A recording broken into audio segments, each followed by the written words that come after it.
هاینز الفرد کسنجر یانجی هنری کسنجر ل 27 مها 5 سال 1923 لدور فورتیا آلمانیا جمالباتکا جهی جدایک بو.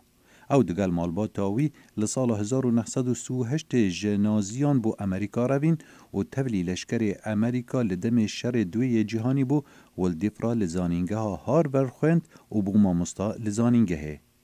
یکم پوستاوی لسال 1969 بو لدما سروک بری امریکا ریچارد نیکسون وکو شیردوان اولهی نشتمانی دستی شان کری والدفرا بو وزیر درو و بو یکم کس هر دو پوستان لهمان دم دا دو حکومت امریکا دا ور بگرد. کسنجری شوازا تایبت یا خو یا سیاست ناسیار به ریل پالیتیک دناف سیاست درو دا پیدا کر کو بریار بکردار بن نه اخلاقی بن. ایرون دیوید میلر کو وکو دانوستاندکار دگل چندین ریوبرین کوماری و دیموکراتین امریکا کار کریه لینه لسردم کسنجری دبیجت.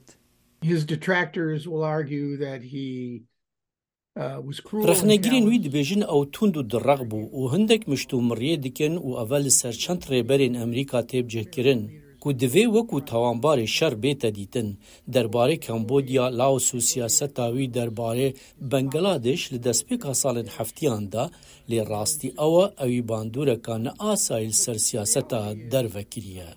کسنجری تو باران کردن امریکا بسر کمبودیا و لاوس لسال 1969 بو کنگرسی آشکرا نکر و بو اگرا گربونا شر ویتنامه. لکسنجری جی چندین جاران دگل لی دوکتو یا کوریا باکور کمبو بو بداوی اینانا شر و هر دویان خلات نوبلی آشتیه یا سال 1973 ورگردن لی دوک خلات رد کرد.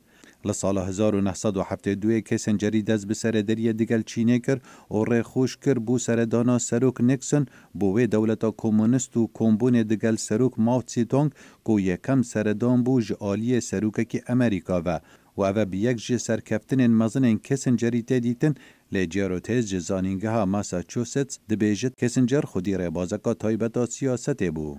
change the conception. اوی تیگهشنا دیپلوماسیت گوهر ببکارانینا دیپلوماسیا هاتنو چونه بو آستکا دیا بلند و بالکیج بر. اوی ربازا سیاستا ویا در و قایم ترکر.